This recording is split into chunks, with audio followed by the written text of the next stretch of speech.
The US has some of the highest obesity rates in the developed world. France has some of the lowest, and they eat bread and cheese and wine. I mean, sign me up for that. That's what I'm talking about.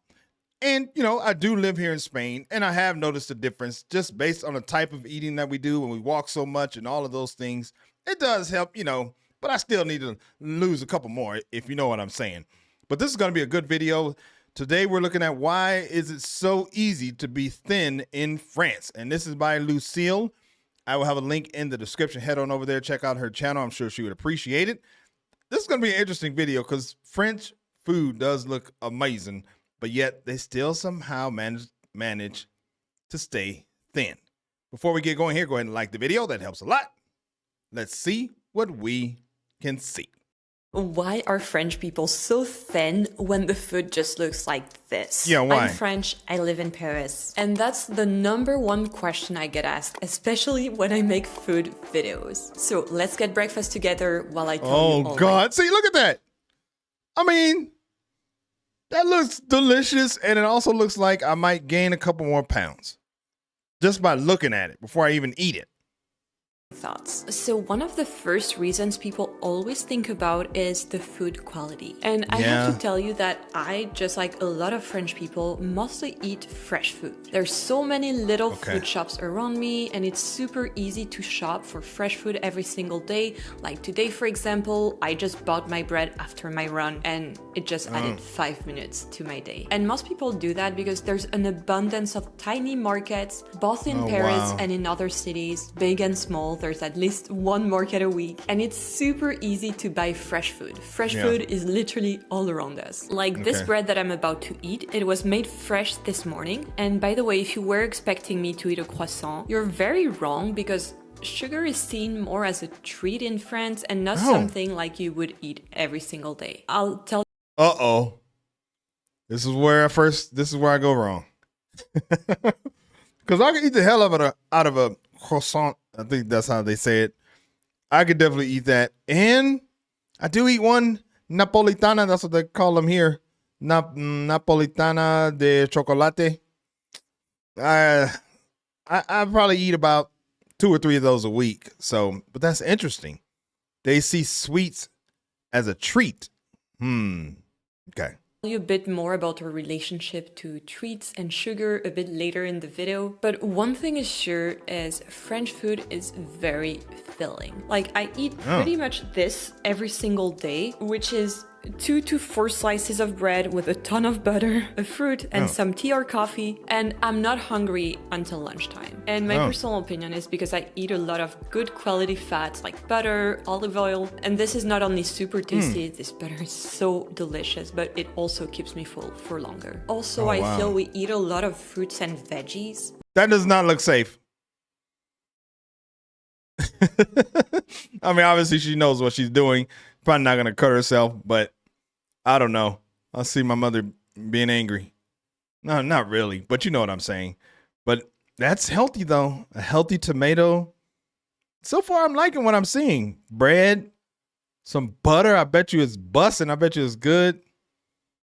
It also keeps me full for longer. Also, I feel we eat a lot of fruits and veggies. Like, it was the basis for every meal growing up, and dessert is always a fruit for me. And fruits and veggies are super high quality and tasty in France, and they're so easy to find. Like, right next to me, there's this super cute street with a lot of different fresh fruits and veggie stores, and it's so easy to get delicious fresh fruits and veggies that are in season. Also, every time I eat breakfast in a video, people tell me that I don't eat enough, that the portions are too small, but that's just how it is in France.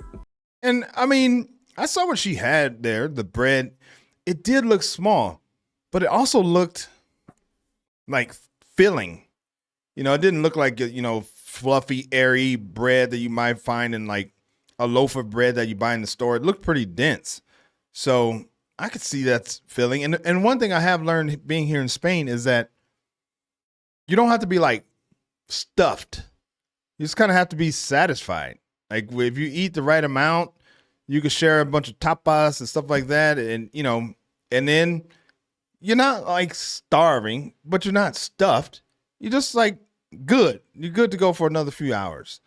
That's a huge difference about than in the US. In the US, like you eat until your food's gone from your plate. I remember there were times when I was younger that I would, have a bowl of cereal, and if I didn't eat it, like if I ate most of it and then I went outside to play or something, like I had family members that would call me back inside like an hour later and have me eat like hot leftover cereal with like milk. It was gross, but they were trying to teach you a lesson. Eat everything on your plate. So, yeah. Portions are pretty small compared to the rest of the world. I used to live in New York City, and when I first moved there, I was so excited at how much food they were giving us. I was like, great, I can only buy food once and eat twice. That's how big the portions were for me. Obviously, now I'm used to it, so I just eat everything they give me, but portions are way smaller in France. And another reason people always give when they talk about this, about why French people are so thin, is supposedly our active lifestyle. Yes, of course, our cities are made for walking and biking. There's a lot of public transport. You can walk pretty much everywhere, especially in Paris or in any big city. I would say that physical activity is more woven into our daily life. But to be fully transparent with you, I don't think these are the main reasons why French people are so thin. There's actually deeper reasons, both positive and negative, that I want to talk to you about. And Well, I mean, I guess those are the obvious things. So she's saying that those are not the main reasons.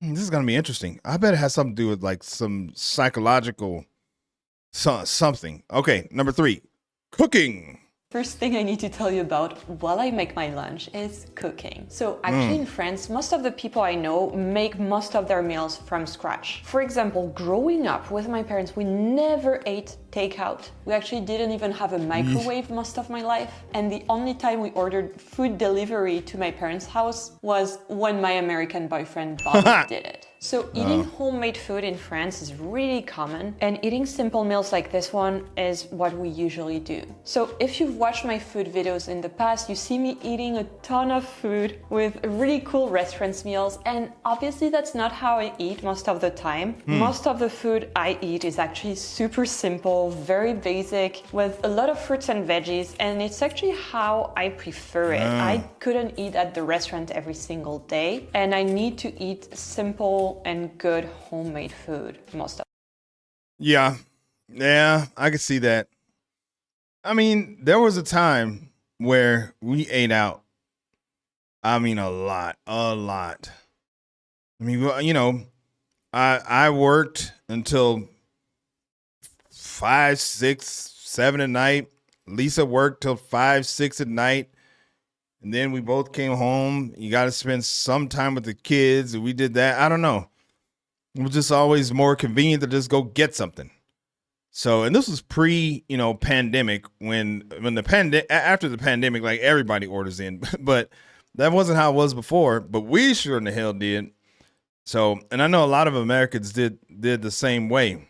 So, especially on the weekends, like weekends, we ate out like multiple times a day. Yeah, it was bad.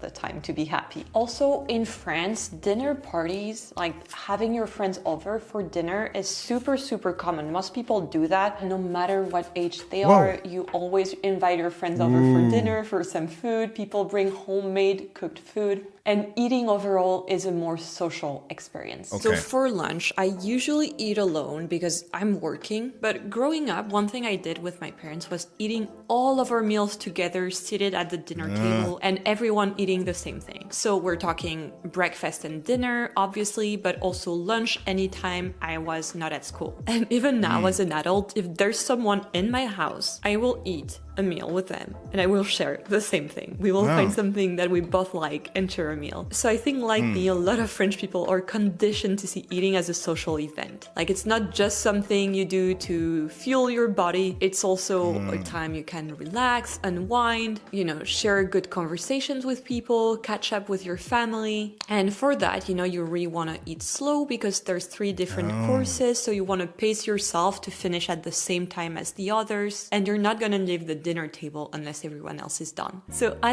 3 different courses.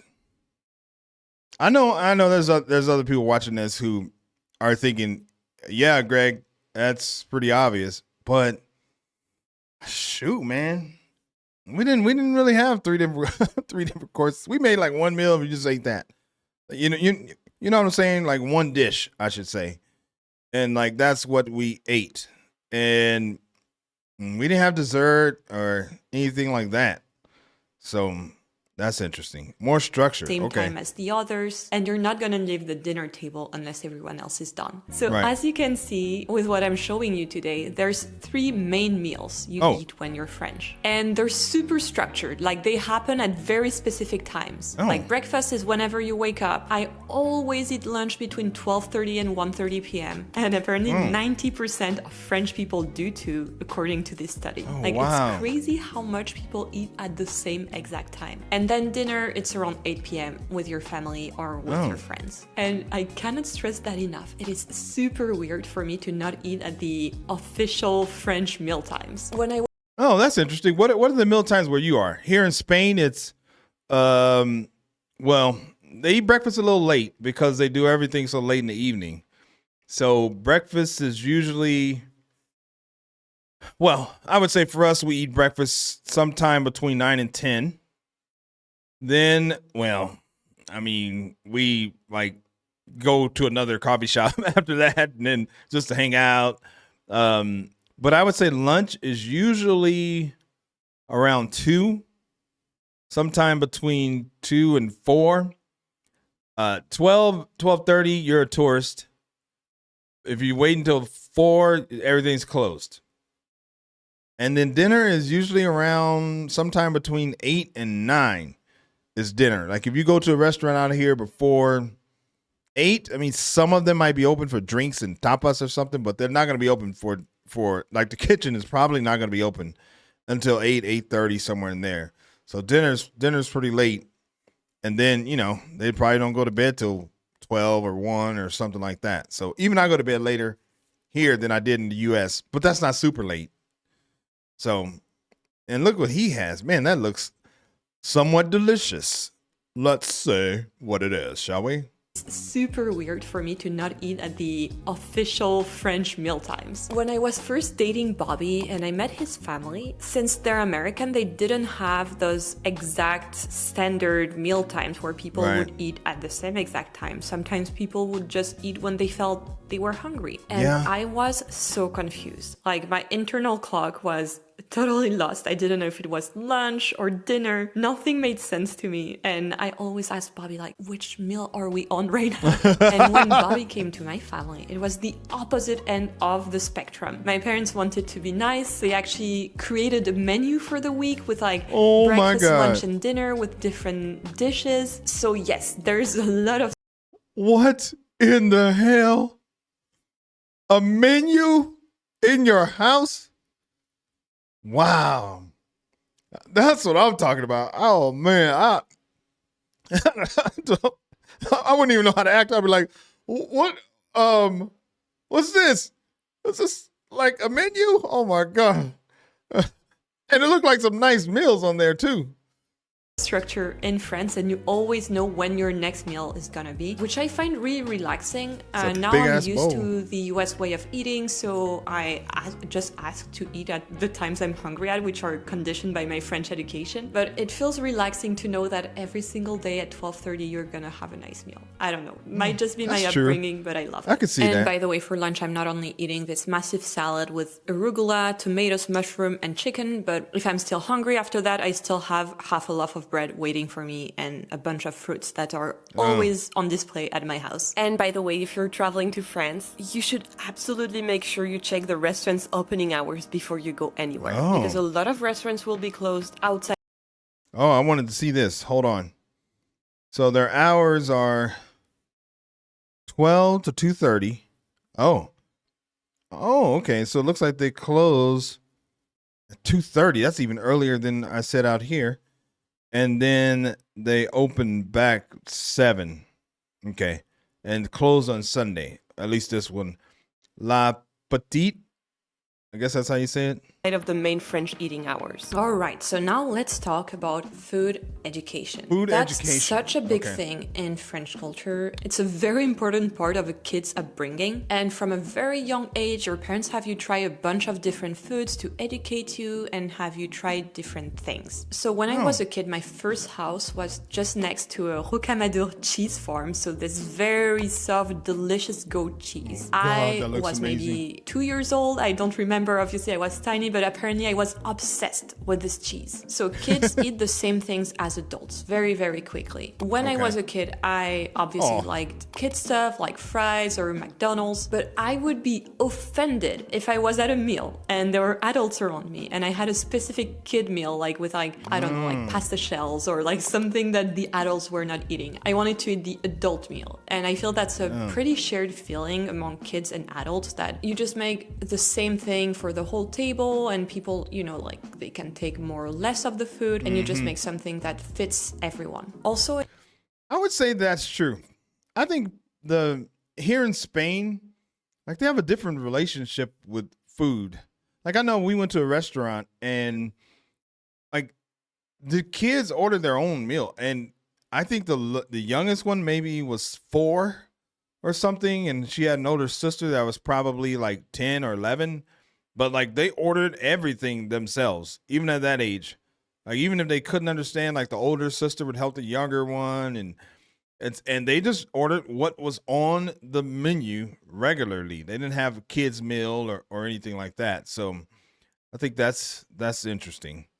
like they can take more or less of the food and you just make something that fits everyone. Also in France, kids are also taught table manners, which are very important. So being able to sit at a table for an hour, you know, it's a skill, especially when you're a kid and you want to run around, eating in a way that's not dirty so that you can go at restaurants. And this means that very quickly you can be integrated in the structure that's very important of breakfast, lunch, and dinner, eating the same thing with everyone. Also from a very young age, kids are taught basic cooking skills, like, I don't know, making a salad, making pasta, that type of stuff. As you can see, again, it feeds into the other points. So we are all trained to like that type of homemade food shared with other people. Right. And here we're getting a bit into the darker stuff, which is peer pressure. I feel it's a big part of why French people are so thin, because keeping the group atmosphere is super important. Like, if you're seen as being weird, you will not be invited again to dinner. Let me give you an example. Okay. I know a person, and here obviously I change details because I don't want them to be recognized,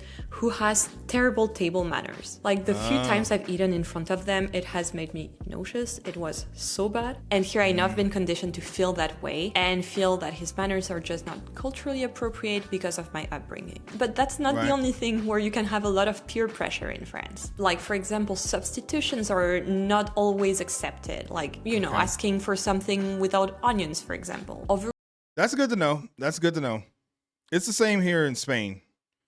I mean, here in Spain, you walk into a restaurant, like the locals rarely look at a menu. Like they just know what they want. And you just walk in and say what you want. And then if they have it, they'll tell you. If not, they'll, you know, you would get something different. But, you know, it's not like you would say, you know, can I have the, a hamburger and light on the onions, extra tomatoes? You know, it's like that. That's not how it works. You just get what you want, mantequilla, pavo y queso or something like that. Then like that's it. They just give you that. So that's you know, there's no substitutions. In the U.S., on the other hand, it's almost like you're conditioned to give substitutions because they'll have items on the menu, but they trick you. They don't give you everything that you want. Like you can't say I think I've said this before in one of my videos, but you can't say I'm looking for breakfast pancakes, bacon, and eggs. And hash browns. They'll be like, okay, you can get pancakes and hash browns, or you can get pancakes and bacon, or you can get bacon and eggs, or you can get hash brown and bacon. It's like there's nothing that has everything because they want to get more money out of you. So, you know, it's like you're just conditioned to ask for other stuff. but it's not like that out here. And sounds like it's not like that in France. For eating, it's not seen as good as well, and you could have a lot of peer pressure on that. And also in the workplace, and I've been personally victimized. I'm joking, obviously. But if you don't eat with your colleagues, people will tell you off. Like, you have to share your meal with your colleagues. And the only time I had a job in France, like a corporate job in France, and I ate at my desk, people actually told me that I needed to eat with them. So that's what I did. So as you can see, those unspoken rules are quite tightly enforced, sometimes unconsciously, but the most harmful peer pressure I felt in France is that it is okay in France to tell people if they've gained weight. In the US, where my boyfriend Bobby is from and where I've worked as well, it is not okay to tell people things about their bodies. Like, you cannot go to someone and be, oh, you've put on a few pounds. People will not want to talk to you after that, and they will feel it's very inappropriate. Well, in France, you can actually do that, and a lot of people will do it. I personally hate it. I don't want to know. I don't want people to tell me bad things about myself, but people will do it. And people will comment on your body, and it does make you feel bad. Like, for example, I remember summer where... That's interesting. So I think she's saying that it makes her feel bad, so much so that it, like, it kind of dictates how much you eat and what your diet is and stuff, because you don't want to be told that you weigh extra. I think that's what she's saying, which could lead to eating disorders. Obviously, I mean, other things can too, but I'm just saying. So here, let's finish seeing what she was saying. Comment on your body, and it does make you feel bad. Like, for example, I remember summer where I gained a few pounds when I was in my early 20s, and everyone wanted to tell me, and this didn't make me feel good. Like, even if you decide to not care, it kind of makes you watch a bit more what you eat, or just not feel the best about yourself and your body. Obviously, I'm not a Frenchman, so I do not know for guys, but as a French woman, I do feel there's a lot of pressure to be skinny. One thing I do like... Hold on. Before we get away from that, I think that's interesting. And she is correct. Like, you do not tell someone that they gained some weight. Especially not a woman, a lady. You don't say that. So, I mean, hell, I don't even know how much my wife weighs. I learned a long time ago. We were probably still in college. Like, don't ask. Just whatever. So that, you know, they don't want to be judged, which I get. So there is that part of, you know, obesity and everything. So that's super interesting. Let's see what she's saying here. About France, because not everything is pressure to be skinny. One thing I do like about France, because not everything is so dark, is that there's less of a focus on extreme dieting than in other countries. There's more an idea of staying balanced, and obviously that's a more healthy approach to eating in general. So when I was living in New York, I was so excited at first because there were so many products like, like sugar-free muffins, healthy ice cream, all of this stuff. So of course I ate them all. It was like, this is amazing. Like, I'm gonna eat unlimited ice cream. And then obviously I discovered that it is a trap. It just gets you used to making those treats a part of your everyday life. And I quickly got fed up of them, because for me, these products, they're seen as a treat, and the diet version is actually not as satisfying as the real version. Like, for example, let's take a cake. France is known for cakes. Cakes are great in France. They're very sweet, they're very fatty. You only eat them for special events like a Sunday lunch or a birthday or a special celebration. You don't eat them every single day. Woo, I will have a problem. I'm telling you right now. Well, hey, when I go there, it's just going to be for vacation. So I might go a little crazy. And I'll put it on video so you could see here on the YouTube. But I probably will go a little bit crazy because, dang, I do love some sweets. Okay, anyway, sounds like I have a problem, I know. Let's go back to what she's saying. Look at that. You see why? That looks good. a lunch or a birthday or a special celebration. You don't eat them every single day. I feel, and I think a lot of people feel this way too in France, that having the real deal from time to time is actually more special than having, you know, the lesser version every single day. And I feel having this idea of like special meals that you're really gonna enjoy is super important. Like for example, with my extended family, when we meet for meals, like we have so many courses. Like we eat from 12 to 6 p.m. So we're eating and talking for 6 hours. And obviously that's a special meal. We don't want that to happen every single day. If that was my everyday life, I would get fed up. Those meals, and also the ones that you see on my videos, I consider them special meals. It's not something I do every single day. Otherwise I would feel super unbalanced and really unhappy. And I do enjoy that the French culture focuses on that instead of labeling certain foods as bad, because no food is morally good or bad. It's just food. It's just a piece of cake. It's not gonna kill anyone. And I don't think people should be beating themselves up if they eat specific types of food. Food is okay. That I can see that. She's basically saying that you can pretty much eat whatever you want, just do it in moderation. That's what I sound like she's saying. What I hear her saying, or what it sounds like she's saying. That's what I was trying to say. Oh God. Okay. Anyway, and that looks good too. Made to be enjoyed, and I do feel that as a whole, and obviously that's a big generalization because France is not a uniform country, France does that pretty well. And if you want to see what a special meal is for me, you should watch one of those videos next. I'll see you there. Oh gosh, she had a breakfast. Why are French? Oh man, that was super interesting. I know I say it's after every video, but it's true. That was really interesting. I mean, it's like food is a way of life in France. It's like something that you develop early, and it's ingrained like in the culture of French people, which I think is super, super cool. Drop in the comments if there's anything that's unique in terms of diet or food or anything about the country that you're from. That would be great. If you like these kind of videos, then hey, subscribe to the channel, man. It's real easy. Just hit the subscribe button. Thanks for joining me here today. My name is Greg. This is G. Lou, and we will catch you on the next video. Peace.